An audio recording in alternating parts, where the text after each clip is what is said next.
Hi everyone, my name is Kim Vermaak. I am the author of the book series, The Chronicles of Nadine, and I am also a trainer. And today I've got Patrick with me. Patrick is an author that I've been following for a little while, and I love about him that he is friendly. He's got an excellent message to tell, and a lot of people are getting a lot of healing from Patrick's books.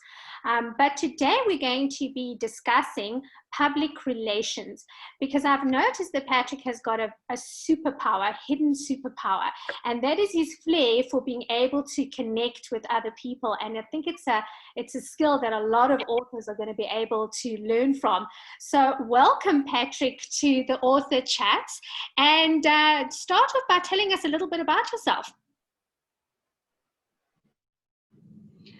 Hi, Kim, and thank you very much for having me. My name is Patrick Neo Mabiletsa, and I usually say that I'm an author first, because that's what important. That's what's English. That is what's important to me, right? I'm an author. I'm a motivational speaker. I'm a life coach, but most of all, I'm a dad. I'm a family man, and yeah, that's basically me. Excellent. Thank you for that. And now I have to ask you, when did you start writing? Professionally, that was 2012, but I've been practically writing all my life. I remember when I was 8, I used to write letters to my mom, and she was the one who instilled the writing, and she said, "No, your letters are really nice for an 8-year-old." And when I was growing up, my brother was just 2 years older than me. He had friends who started dating, and they wanted letters for their girlfriends. So I used to write them letters, and they used to pay me. and, and I realized that I actually have a skill. So at school, there was only one thing that I was good at, and only one thing that I was happy about. That was literature. When it was time for literature, I used to be so happy. I used to be fulfilled, and that's when I knew that I loved to write. Yeah. So that's actually quite funny. It makes me now think that if anyone got married because of these love letters that you wrote, they might become rather upset afterwards, because now their spouse is not able to write letters like they used to. So I think it's a guy thing. Ladies, watch out for that trick. So Patrick, how many published books do you have at the moment? I only have 4 published books at the moment. The other one is only coming out in October, end of October. But published, I only have 4. Oh, you're so humble. I mean, like, some people are like, yay, I've got 1 book. And then you say, oh, I only have 4 books. Okay. Now, having said that, I have to say that as I've been watching your career, I've noticed that you have an incredible flair for PR. And I actually asked you this question a little while ago, and I said, are you working with a public relations person? Because I just see you just turn and there's Patrick on some radio station. So I thought to myself, you must be paying someone to actually assist you with this PR, but you gave me a very different answer to what I expected. Tell us a little bit about that. So I've always enjoyed marketing on Facebook, let's say social media in general, and I thought I wasn't doing so well, so I got myself a PR agency, and I fired them within a month, because I thought to myself, they're not moving fast enough. If you are aware, the internet moves so fast and changes so fast, and it needs you to keep up with it. So luckily, that is something that I enjoy, and I keep tabs. So I talk to people, I see what's relevant, I listen to the news. If something is relevant, I direct my posts according to what is happening currently.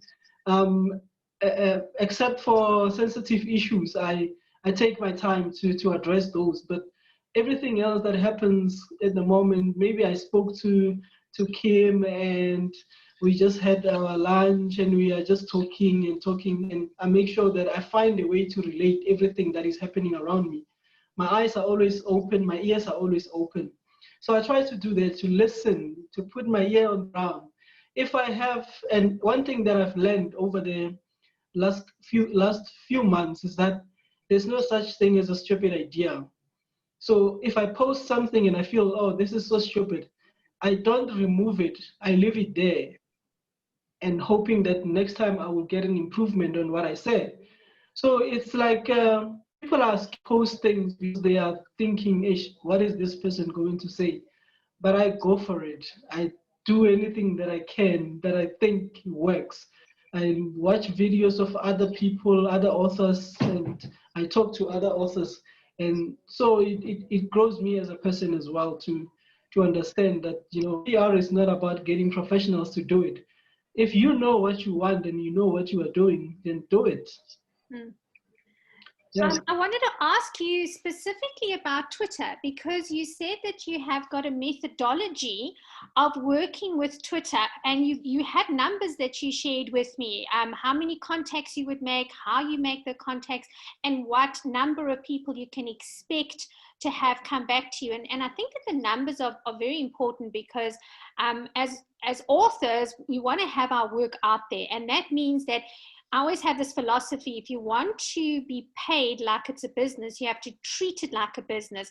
And from a sales perspective, it's always good to track numbers and say, if I do this activity, this is the percentage I'm going to get, this is the results that I'm going to get. And so that's what intrigued me about your methodology. Can you maybe share with us how you approach Twitter and how the numbers work? All right, so I've realized that everything that we try to do, especially as authors, is just we understand that it takes time, but we get tired quickly. So I've been trying to crack Twitter for like almost a year, but I wasn't getting anywhere. And I got into it, and I changed my details. I changed my name. I put this name. This name doesn't work for me. I put this one. How do you get noticed on Twitter? It's like when you get into a place that is crowded, how do you stand out? What makes you stand out? So I watched Twitter, and I watched people, how they tweet and what they tweet and how do they get noticed, how do they connect with other people. And I started doing that. I started, maybe I find a celebrity that I like, that I think that one of my books will be relevant to them. I don't show them all of my books. I show them the book that I think will be relevant to them. But before I do that, I watch them, how they tweet, what they talk about. And sometimes you'd hear somebody talk about, oh, I lost my mom and it was painful for me.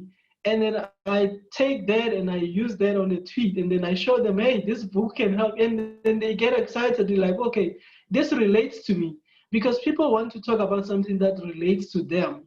So if you want to be successful, you have to know what they're about, what relates to them. So I basically spend like 2 weeks studying one person on Twitter, and I get a breakthrough on that based on what they like and how they tweet. So that worked. It increased my revenue from about 2%. I won't tell you how much is 2%, but from what I make, it increased it by 2%. I got 6 sales from one person, just last week. So the more I communicate and talk to people, build relationships, we talk and we connect and we share information. If they're doing a business, you show interest in their business. You become genuine about it. If you're genuine to people, you will see the returns. So that's my strategy. Thanks for that. What I'd like to know is, if someone is a brand new author, now I know there's some people that say, write the book first so that you got something to say. And then the people who incredibly successful, the authors who are incredibly successful as authors, they always say, build the relationships first. What do you think comes first? I think it depends on what your plan is. What is your plan with your book? So if I knew when I was writing my first book that I want to release at least 8 books in 2 years. I knew that's what I wanted to do. So what do I do with my first book? With my first book, I don't struggle. I don't push myself to make a lot of profit.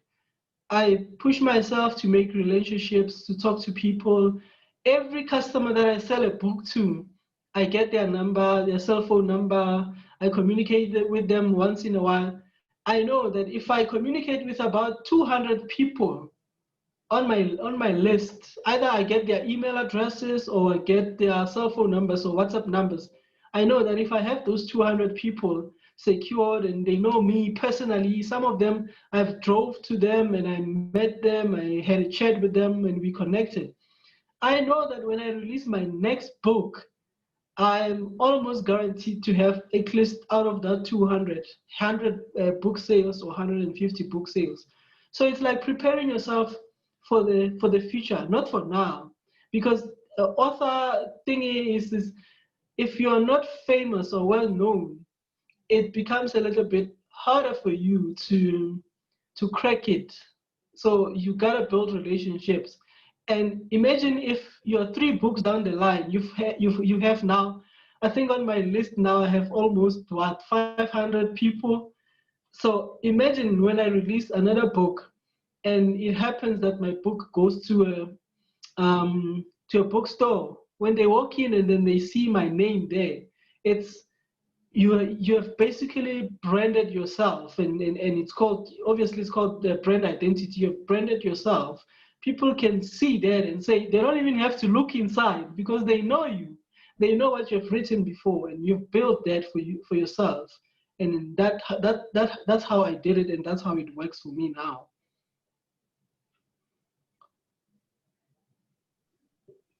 Thanks so much for that, Patrick.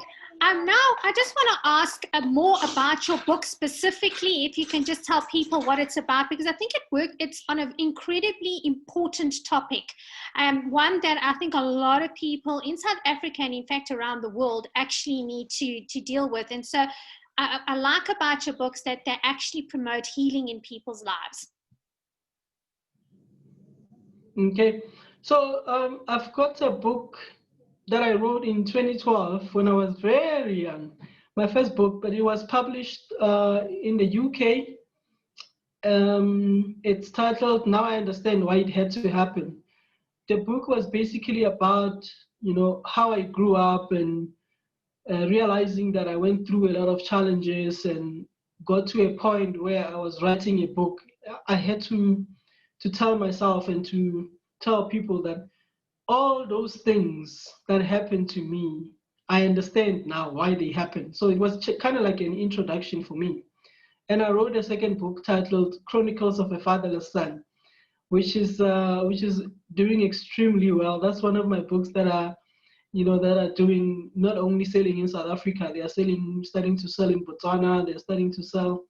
And actually somebody asked for a book from Cuba. So it's going. No, not Cuba, Jamaica. Cuba and Jamaica, almost the same. But yeah, so Chronicles of a Fatherless Son talks about the impact of not having a father in your life, especially as a boy child. I know a lot of people have asked me, what about a girl child? I know, but I was writing about my experiences and the experiences of other boys that grew up without their fathers. So when you compare those kind of people, you see that there was something missing in their lives, and that's why they are the way they are. And I wrote another one called Does Time Really Heal? Does Time Really Heal talks about the pain of losing a loved one. So when I lost a wife who passed away, it took me a long time, about 9 years to be able to open my heart for anybody else. It took and people kept saying to me, you need to move on, get over it, just let yourself heal. So I had to ask a question. When people say only time will heal you, do they really understand what they mean by time will heal you? And I had to question that, and I had to explain that, for some people it can take. Actually, I don't like using the word heal because healing means something totally different to other people. It's a sad book, but it shows the insensitivity of people that will push you to heal quickly and move on quickly.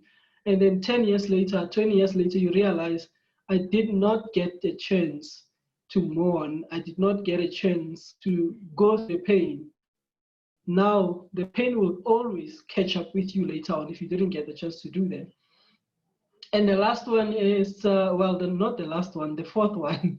The fourth one is the language of love, And I've realized that most of the time, books about love and how to love and, how to practice love are mostly written by Europeans. We don't have Africans who go on and we understand differently that love in Africa is, buying somebody lunch or taking care of them or buying them a house. We understand that as love. So I wanted to show in my culture how I grew up and how somebody taught me how to love, and I was not able to use my own discretion on identifying what love is. So I wrote a book trying to explain that there are love language and everybody has their own. And if you get into a relationship, you need to be able to tell your partner's love language, or let them tell you and you tell them yours. That way you'll be able to bond and bring everything together. Yeah.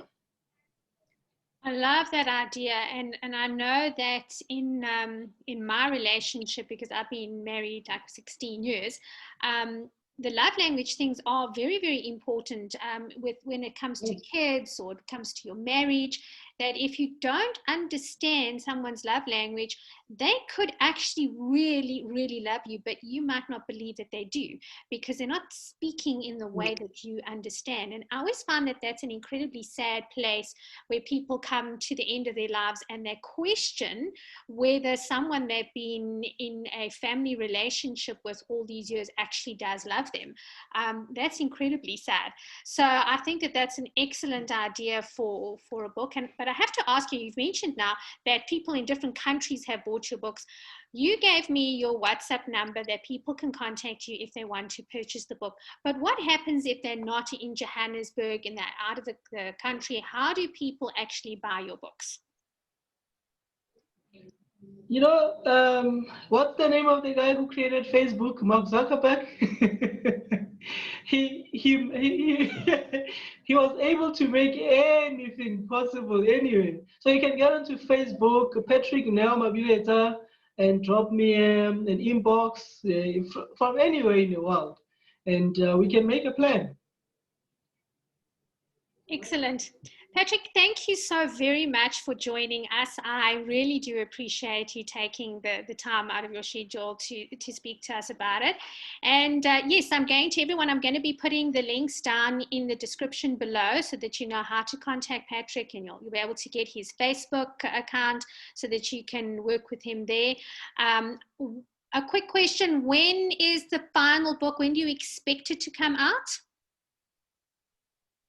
End of October. I'm going to end of October, but I'm going to launch it on the first week of November.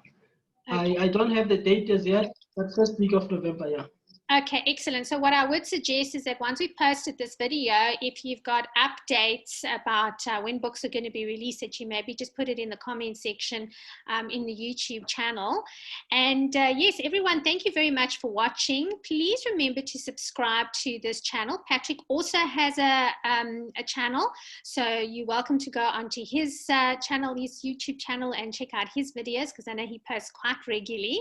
Yeah, so subscribe to the channel. channel if you want to find out more about what it is that we do. There are videos that come up on my channel every Wednesday, and we feature an author either locally or internationally that has got a skill that can teach new authors or even sometimes established authors. And if you're wanting to find out more about the courses that I do, then pop over to my website, which is www.kimmark.com. Thank you so much for watching, and Patrick, you enjoy the rest of your day. Bye for now. Thank you for having me, Kim. Bye.